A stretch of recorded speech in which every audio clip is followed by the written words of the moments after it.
cr101radio.com, podcasts, and more. Welcome to Out of the Question, a podcast that looks behind some common questions and uncovers the question behind the question while providing real solutions for biblical world and life view. Your host is Andrea Schwartz, a teacher and mentor and founder of the Chalcedon Teacher Training Institute. Thanks for tuning in to this episode of the Out of the Question podcast.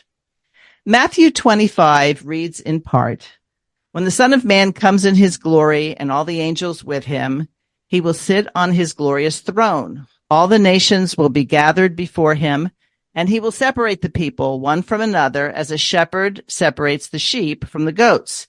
He will put the sheep on his right and the goats on his left.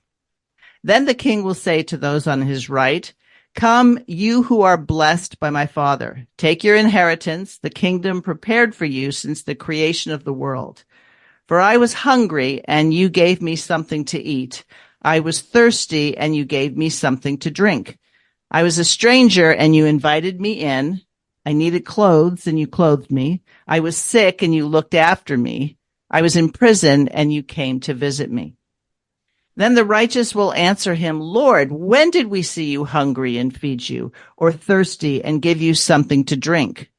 When did we see you a stranger and invite you in, or needing clothes and clothe you? When did we see you sick or in prison and go to visit you?' The king will reply, 'Truly I tell you, whatever you did for one of the least of these brothers and sisters of mine, you did for me.'" Too often, when people consider what they could or should be focusing on regarding seeking the kingdom of God, their attention moves to politics or some current issue that has lots of attention given in various media. But how many take to heart the description of what our King values in terms of what is at the top of his list? Recently, I had the opportunity to hear in person an update from two missionaries who serve in rural Guatemala. What struck me the most about their story and the work they do is how very ordinary they are as people. And I don't mean this as an insult. I mean, you wouldn't necessarily pick them out in a crowd, nor would you find their day-to-day lives very exciting. Yet, in their ordinary lives, I got to see how they are doing truly extraordinary work. Their ministry is very much in line with the passage of Matthew 25.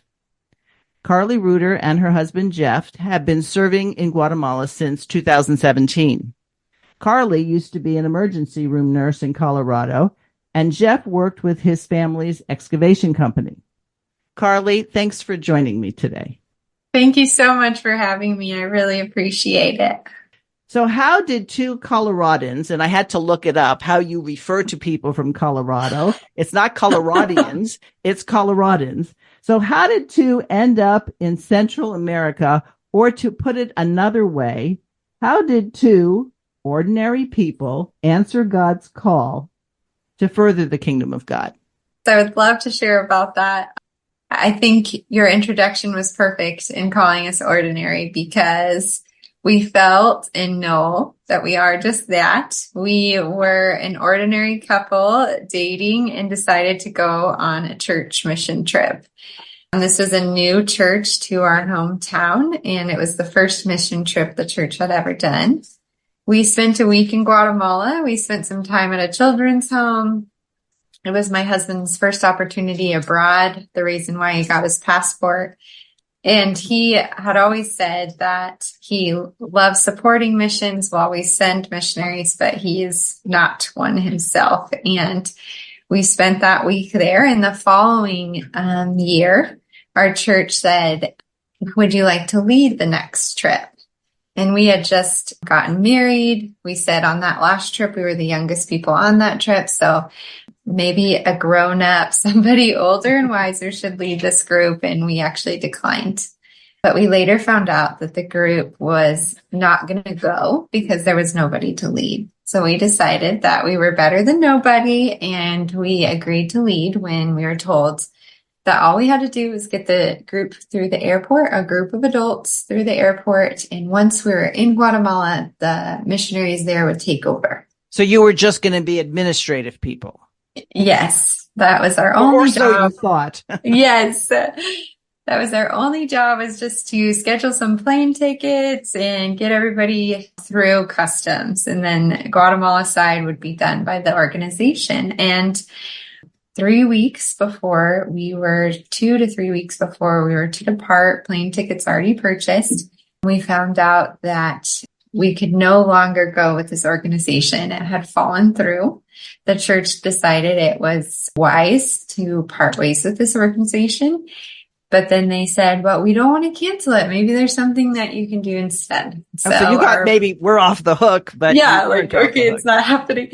But instead, our fears had come true. Here we were in the middle of the night, Googling where in the world to take a group of adults to Guatemala. We had no place to sleep, no place to serve, no transportation. Once we got out of the airport, nothing booked and no idea what to do. So we were just internet researching, praying, and in our kitchen in Colorado, we had a painting on the wall, a print that we had purchased on that first trip to Guatemala.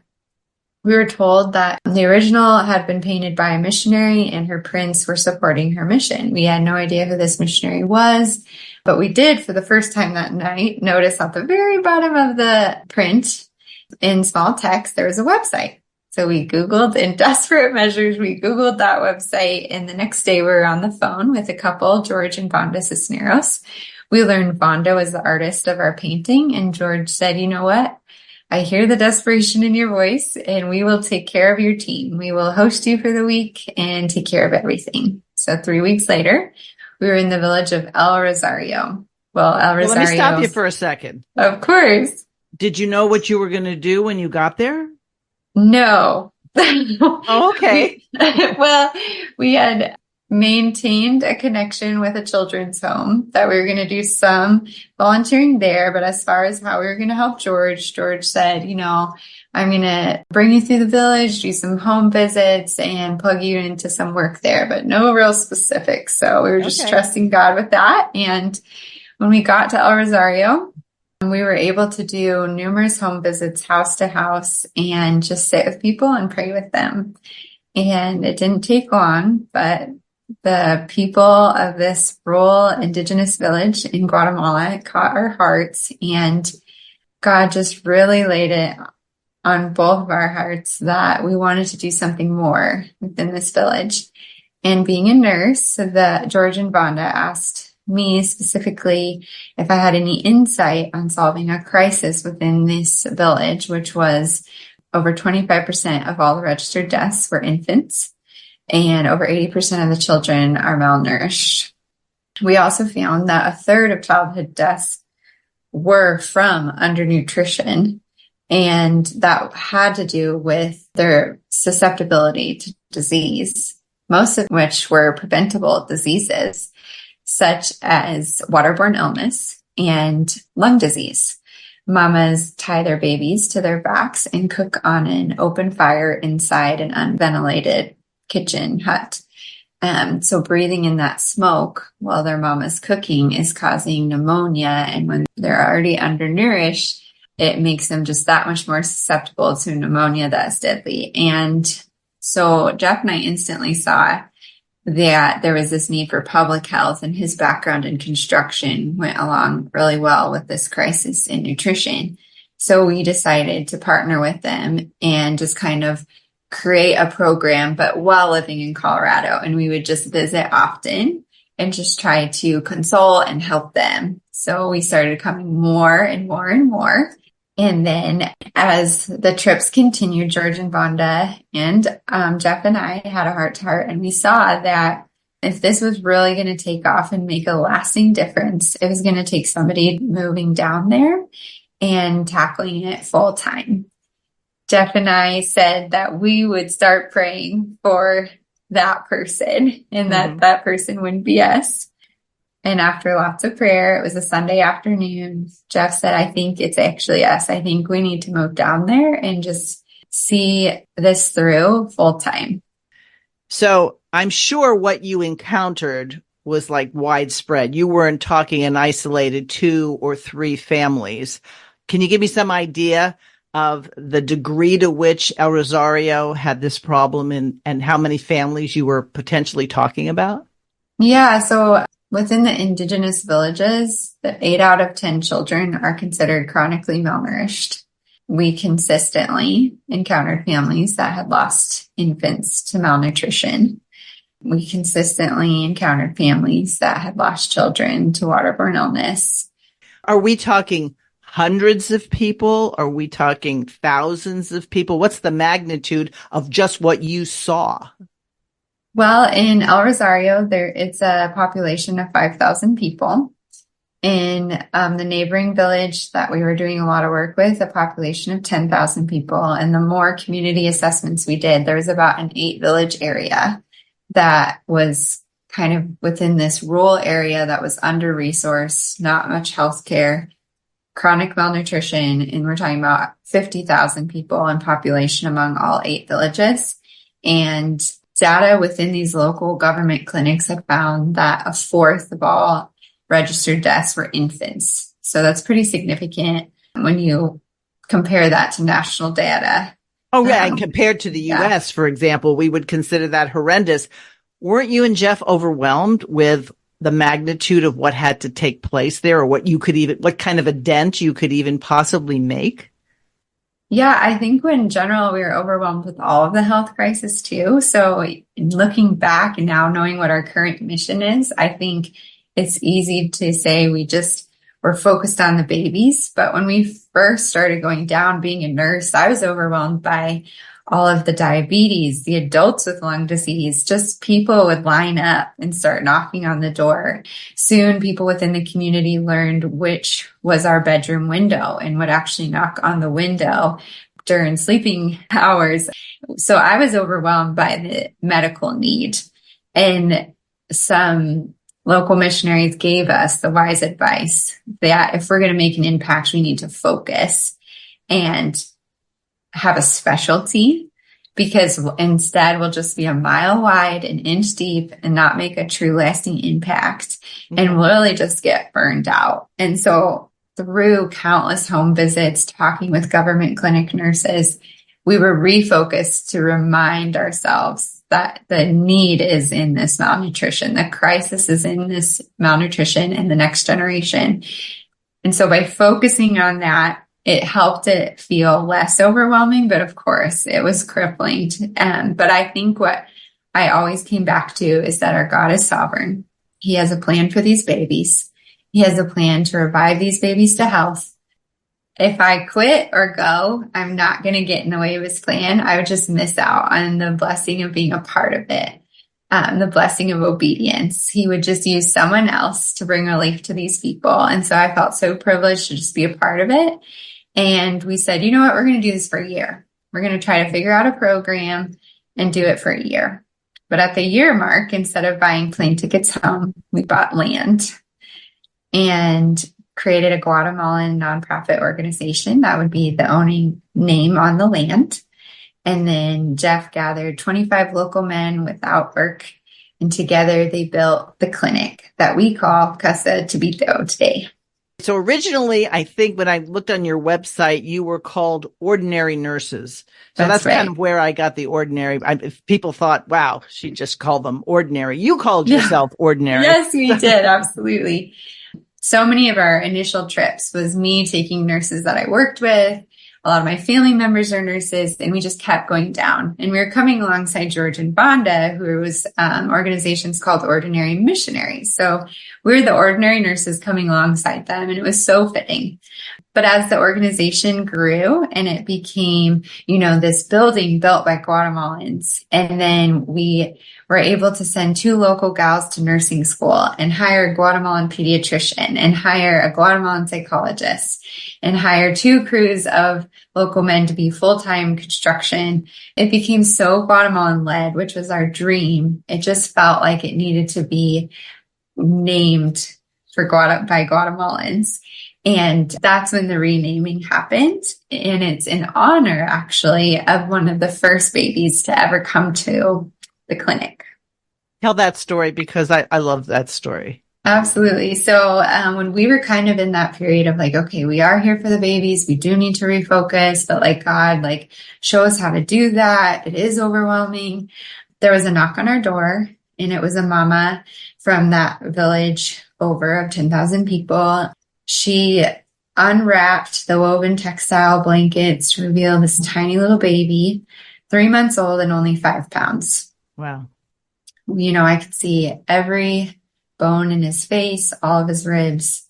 I still remember that his cry didn't make noise. He was so dehydrated. It was just this like silent scream.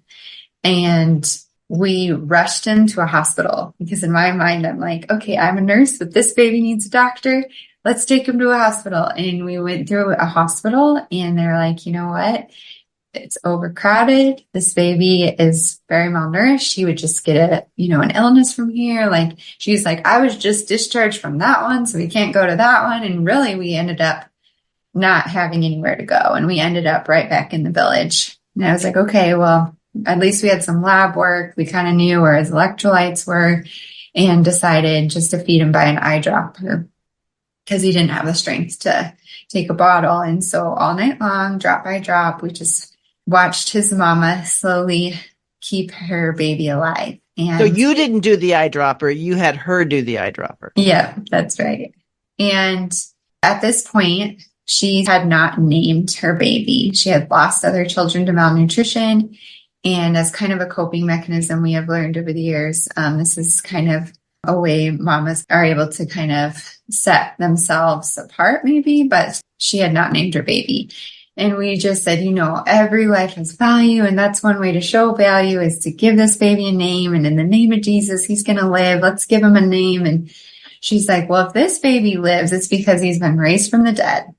So let's name him after someone that's been raised from the dead. And a local neighbor was with us. And he said, well, Peter raised Tabitha from the dead. In Spanish, that's Tabita. But I was like, well, this is a baby boy. But in Spanish, you can change the feminine to the masculine from an A to an O.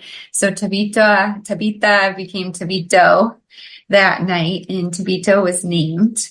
And to this day, Tabito now is a chubby 6-year-old that likes running to the local store for popsicles and is thriving. He's doing so well. And every time I see him come by the clinic, he's actually just playing with my little 4-year-old on the swing set. And it just felt like a miracle that I could watch him playing like that, to think that he might not even be alive. And then we knew in that moment we existed for babies like Tabito. To think that 80% of the children in rural Guatemala are chronically malnourished can just be overwhelming. Like, where do we even start? But instead, we're like, you know what? Let's exist for the babies that only have days to live. Her own family, Tabito's own family, told the mama, just let him die at home. Don't go there. Don't go to that other village. Don't knock on their door. And she still tells us, my own family told me that, but there's a little bit of hope left in me that I came and knocked on your door. And so we exist for those mamas that want to just keep fighting and give those babies life. And so we have partnered with all 8 government clinics, and all 8 of those clinics are pretty under-resourced. At one point, they were using, several of them were using like a hook, like you would see to weigh luggage on the back of a diaper to weigh the babies. And so we were able to remodel a lot of them and get the locking doors for them, and then give them the appropriate medical equipment, like a proper scale. And then through this partnership, we say, if you find a baby so malnourished that you would actually need to remove them from the home or send them to a center because they're going to die, instead of doing that, would you formally refer them to our center, to Casa Tabito? And so now, because they're screening all these children, the most severely malnourished, they send to Casa Tabito. I'm sure a natural question will come up to people who are listening. Are most of these women single moms, or are we talking about intact families? It's both. I would say actually most would probably have a spouse and several other children. We do have a fairly large percentage of single moms too, but there's families in these rural areas where the fathers are working so hard, but they're making $1 to $2 a day. I see. And when you have 4 or 5 children, Guatemala has one of the lowest median ages in the world. In our specific department, the latest data I got actually last week said 17% of the population in our department is less than 5 years old. So there's a lot of children, and these dads are working very hard. Our department's actually known for the work ethic of these dads, but just make a few dollars a day, you can't feed all your children. It's really hard to get ahead. And then these mamas, for varying reasons that I could get into, are losing their ability to nurse, and they can't afford to buy formula. So then they might start making like this rice water or maybe even just sugar water.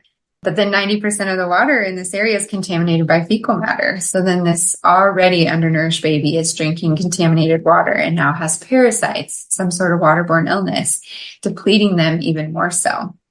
Are the moms unable to produce milk because they too don't have good nutrition? Yes, that is part of it. That is a huge factor. Part of it is dehydration. A lot of these mamas are living in a state of having like a chronic diarrhea from waterborne illnesses themselves. We treat all the mamas that join our program for parasites. It's pretty rare to find a mama not with parasites when she comes in. Being dehydrated makes it really hard to produce milk. And then on top of it, a lot of these mamas go to a state hospital to have their babies, where the C-section rate is extremely high. And a lot of times recovery happens separate from the baby. And actually, to get into these hospitals for your C-section, you have to bring a can of formula so that they can feed your baby while you're recovering in a different room. And then mamas go home, having not been telling their body that they need to make this milk, and they can't buy more of that formula. I've talked to other missionaries, and it's not uncommon for missionaries to come back to the States to have their own children. And I know you have 2 daughters. And one of the things they say is that they almost have culture shock in reverse when they go to a church, for example, and they're going to talk about their mission, and there's a church potluck and how much food gets thrown away and whatever. And I remember reading about one missionary who said he actually got sick to his stomach. He couldn't even participate. And people said, no, have as much as you want. But all he could think of is the radical difference between his mission field and coming back. Do you and your husband experience that? Oh, sure. I mean, it's definitely some radical differences to be going back and forth. We definitely experience it both ways. Even our little 4-year-old does. We'll feel overwhelmed in a grocery store. But I would say that it was definitely more so that way the first few years. Okay. And then the longer we've been out there, the more I also see the incredible value and blessing of America. And I say that because it's so easy to spend time abroad and start being like, oh, and like you think of all the negatives of the United States. And of course there are, but so there are in every country and culture. And what I found that the generosity of people in America is why the clinic is full of medications and full of formula, and why the local staff has the resources they need. And so I'm so thankful for the people in America that are working hard every day. And because of where they were born, they're able to have an income that's able to support Casa Tabito to be where it is. So I have gratitude for America, but of course I do experience that shock as well, because it is a country of excess. Do the people there, at first, did they receive you well? And on top of it, were they interested in more than just the physical help and the nutritional help? Were they interested in hearing about the Bible and the Lord and things like that? Yeah, because we were in partnership with a couple that George and Vonda, the Vonda who painted that painting, they had already been out there at least 6 years before we moved there. And they commuted in and out of this village until they were invited to buy land in the village and build a home there. And the day they moved into that home, Jeff and I were so blessed to move into it as well in their guest apartment. And so we kind of got a fast forward as far as getting to be invited and welcomed into a village pretty quickly. And then because of the medical piece, I was able to form a lot of relationships quickly. And by listening a lot and doing a lot of community-wide health assessments and going in and out of homes and talking to community leaders and hearing that their desire was to help babies and listening to them, because as an ER nurse, I actually at first was resistant to go the pediatric route, but I listened and chose to tackle that alongside the community and help these babies. Our relationship really grew, and it was a local family that decided to sell us their land to build that clinic, and those relationships were forming. And one thing I felt having the experience in the ER is I didn't want to open a place that you just saw them, treated them, and never saw them again. I found it will be really challenging to have a medical mission that allows for discipleship, because you'd rarely see these people again. You'll just see people in and out, new faces all the time. And so the design of our nutrition program is a mama comes in and we commit to stand alongside her for a year as we provide medical care for a year, health classes for a year, but then discipleship for a year. So we're committed to having her do weekly Bible studies, counseling, home visits with discipleship, and the response has been overwhelmingly positive. A lot of these mamas are plugged into the local church, but perhaps because of different theologies, many mamas will say something like, I believe Jesus died on the cross, I just don't believe he died for me. Mm-hmm. And just this feeling of shame or guilt, not being worthy of his love. And so it takes a year to just stand alongside these women and say, you are seen and you're known, and he would have died just for you if you're the only one. When I heard you talk, I wasn't able to stay and talk to you immediately afterwards. My first thought was, did you speak Spanish before you got down there? I did, yeah. My minor in college was Spanish alongside nursing school, and I did study abroad in Costa Rica and lived with a family for 6 months that did not speak English, without an English-speaking roommate or anything. And I went to Costa Rican college with Spanish-speaking classmates and teachers, so it was a very good immersion experience.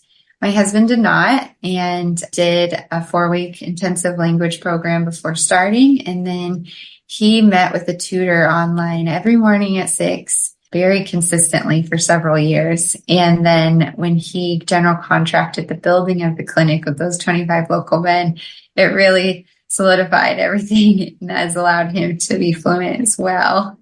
Fluent to the best of our abilities. We'd never say we're totally fluent.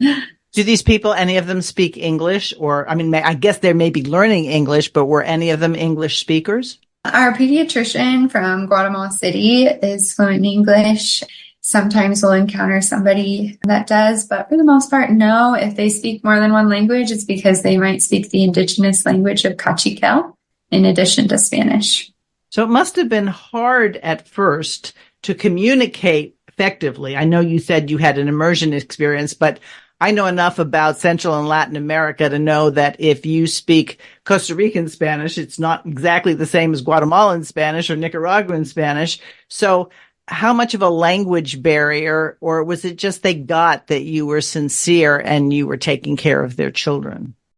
That's a great question. I would say, of course, there were times that we were both so challenged by language, or just kind of feeling overwhelmingly exhausted by speaking in a language where you didn't grow up speaking. And especially when we got into areas when we were working out legal things with the licensing of our clinic, we would need to involve bilingual interpreters to make sure we were really understanding things. As far as local community members, we would often just pray that the Holy Spirit would speak through us, especially when we're praying and discipling. And I just know that God covered that, and they're such a loving, considerate community that they were so patient, didn't laugh. So is it your hope, or was it your hope originally, that other people would pick up this model and utilize it in other places, that along with helping the people of this area, that Casa Tabito would be a pilot project? Yeah, absolutely. I think when we designed this model, I kind of took the models that I knew were successful, such as there's a nationwide model in America called Nurse Family Partnership, where nurses come into the homes of new mothers till the child is 2 years old. And those consistent weekly home visits where you're providing lactation counseling and empowering the mother to take care of her own baby has phenomenal data in its success. My own mom worked for Nurse Family Partnership for many years when I was growing up. So I was surrounded by that idea. And then Compassion International actually has a baby survivor program where they have mamas of new babies come and take health classes. And so we kind of combined the idea of those kind of models where we wanted it to be outpatient, where we weren't removing the baby from the mama's arms, but watching her revive her own baby through empowerment of education and resources and community around her. And so this model is till the baby is 1 year old. She comes twice a week, one time to see her pediatrician and nurses, and another day to receive health classes and Bible study and just bask in the community of other mothers. Both times in the waiting room, we call it baby stimulation time, where the babies are placed on physical therapy mats and the mamas just have playtime with their babies. We're modeling what it means to stimulate your babies, especially as their brains are growing now that they're being nourished. And in addition to this model, we make sure that all of the babies are living in a healthy home. And so that's where we have my husband kind of started that side, and now we have 2 crews of local men going usually at once, and it makes sure that every house at least has clean water, clean air where they're cooking on a cooking stove, venting the smoke out of the house, and at least cemented floors instead of dirt floors, which is all tied to a lot of health data. And then if it requires it, we'll build them a whole new block house if that's what it takes for them to be living in a healthy place. And then we stick with them until after that 1 year mark, they graduate into a different program that doesn't have as many visits until they're 5. And then this model, I definitely loved the idea of it being replicated. So we were able to mentor now 2 different couples, and they have started this model in different parts of Guatemala. One couple is doing the exact same thing several hours away, and they started a few years ago, and 48 babies have been revived to health, and they were building houses, installing stoves, the exact same model, and they're actually fundraising for their building right now, and it's really exciting to see it happening again somewhere else. So does this all happen under your ordinary nurses program, or they set up their own nonprofits? They set up their own nonprofit, and we just said we'd be happy to mentor you. So we did consistent Zoom meetings, had them out to our village consistently, and I still talk to them all the time with questions, but it's under their own nonprofit, yeah. Did you ever get any pushback from locals? Families saying, don't trust these people, you can't trust them, they have ulterior motives? Or did the state ever come in and say they wanted to start regulating you? Great question. Thankfully, that hasn't been anything we've encountered. As far as the state, we went through all the proper licensure to become licensed provider of primary medical care, and we are a non-governmental organization recognized by Guatemala. And so we were able to have Guatemalan employees with benefits and salaries and all the proper licensure. The state has come by, and it's nothing but good things. Usually it ends with them giving us the names of 4 or 5 babies outside of our area that they'd asked that we'd also take in. As far as local community members, we also have been so grateful and blessed that we haven't had any pushback in that area either. It's usually just word of mouth to sharing that they heard about us and they were wondering if their baby can join. Thankfully, it's been good. Have you ever had to turn anybody away? If they meet the criteria for severe malnutrition, no, we've never had to turn anyone away. If we turn them away, it's because they're chubby. That's good.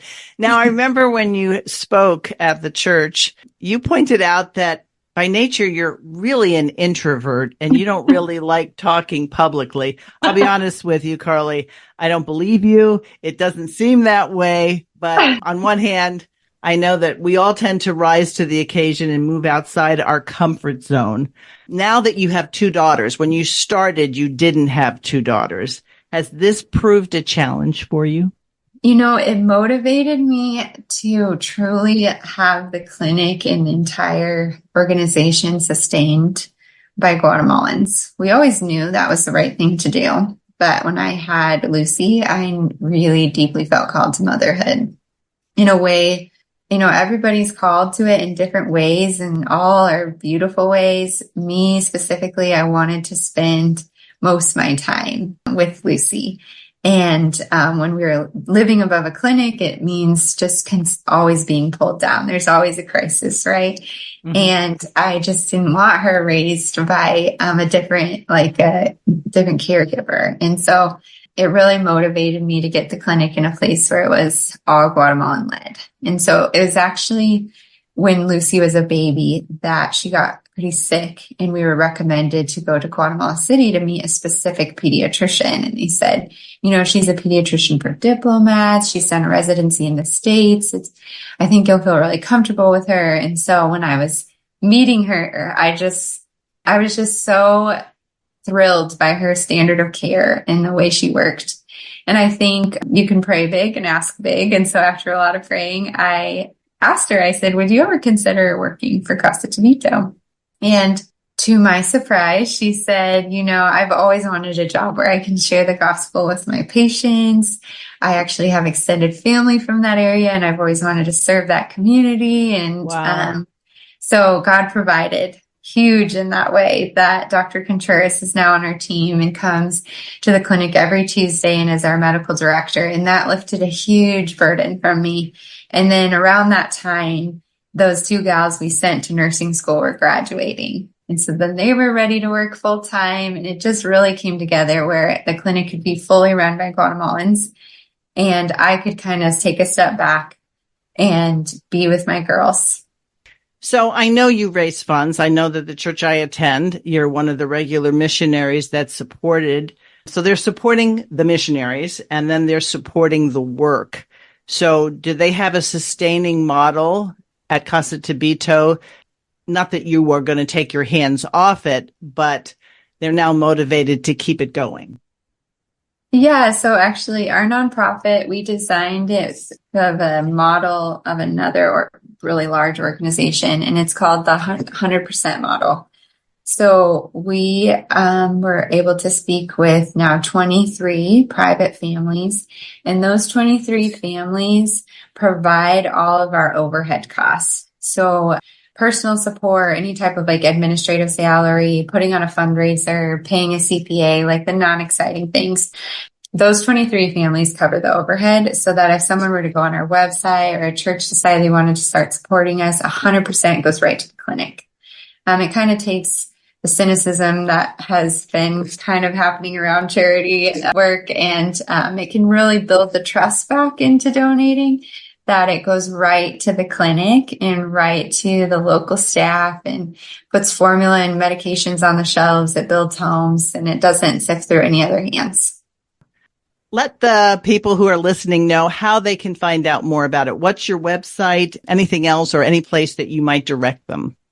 Absolutely. So our website is casatabito.org. So that's CASA and then TABITO. So casatabito.org. And then our social media, on Instagram, it's at Casa Tabito. We love doing videos, so we post several videos a week, so you can just really see what's happening every day at Casa Tabito if you want to just follow us along and journey with us through prayer. We're so grateful for that. So one last question.